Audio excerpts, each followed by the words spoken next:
Hello, everyone. Welcome back to the review realm. Once again, we got another album review for you. If you are new to the show, please hit the like button on this, subscribe to the review realm. It really helps us out with all of these album reviews. Links are in the description.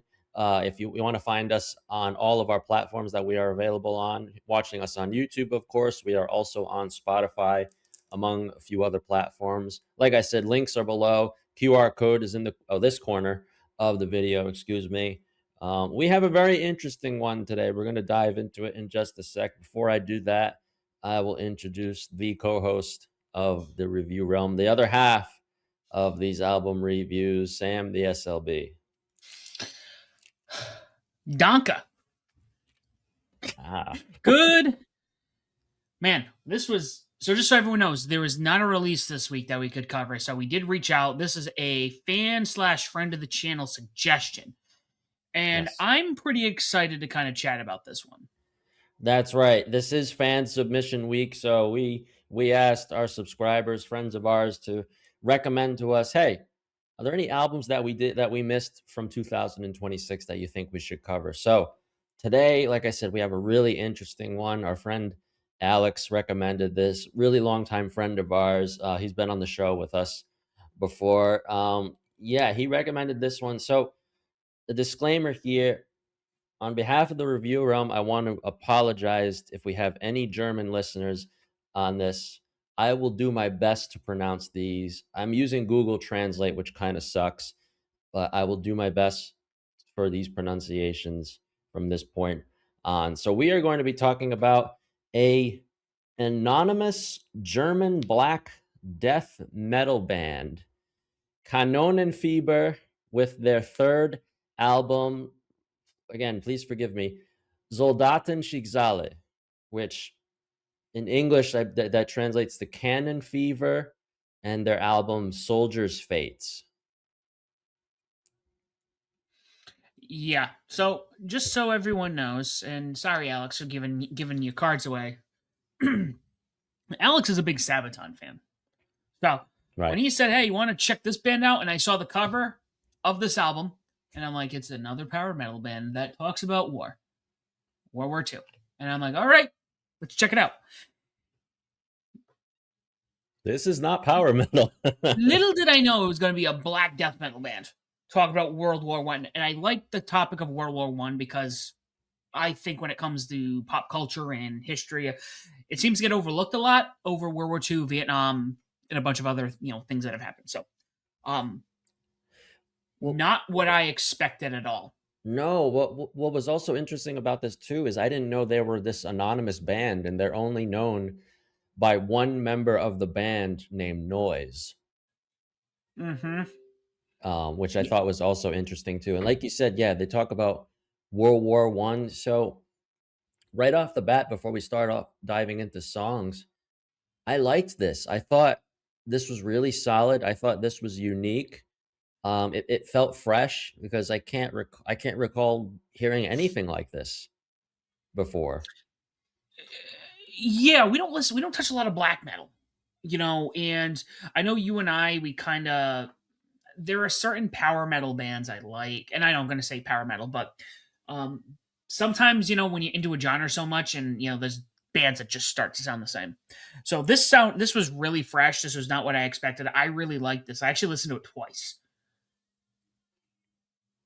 No, honestly, I was really happy with this. I don't know if it's worth mentioning singles. I feel like I think this album goes as far back as 2022 because it looks like on Spotify it has 2025 notated next to the song. So I got to think these go back a little Mhm. ways. Um, but right off the bat, I think right off the bat it has like that wartime feeling with Z4. Um, which Google Translate I don't think got that quite right. Z forward. Um, I don't know, but it really had like that feeling of the World War One right off the bat there.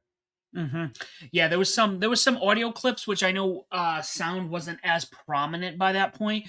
I'm curious on what those clips were. It's all in German. Let's kind of also mention that it's all in German. This is a Rammstein scenario. So um I don't know where the audio clips are. I think they're really nice. Maybe they're from World War II and they just kind of sprinkled them in, or maybe they recorded them. It was a little hard to find some of this information. I don't really know what the album specifically talks about, I but I know. would be willing. If anyone knows, I'd be curious. No, I would like to know too. I know the general idea is World War One. I really liked the intro on a lot of these songs. Like Heights or Tenor, I really liked. I really hear the black metal in a lot of these songs. uh, Yeah, no, you do notice it. Um, yeah, I mean that's what I get to say on that one. Sorry.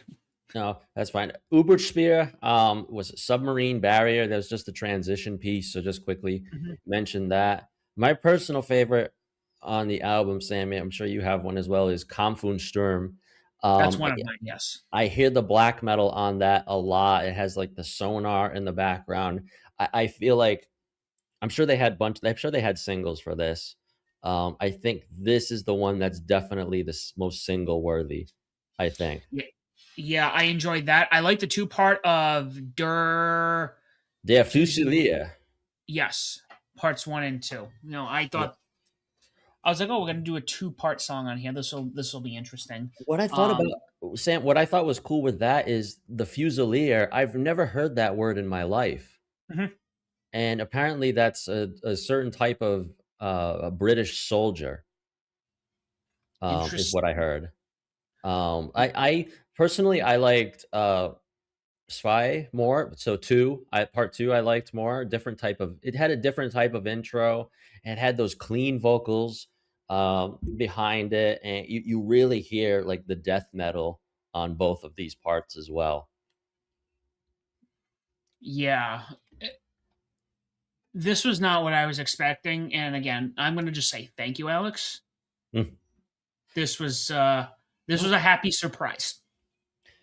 The one English, well, the one song that has a little bit of English on here, the Yankee Division March. I was surprised. I don't know if you know this, Sam, but who's in this song? Trevor Sturnad is in this before he passed away from Black Dahlia Murder. Oh, Because this song goes back to 2022, I think, just so before he passed away. it is funny you bring this up because I've been listening to I listened to the album twice and I'm just reading. I'm like Confluence Stern, Dyer, Die Fusilier, the Yankee Division March. Like literally, it has not clicked that that's the only song in English.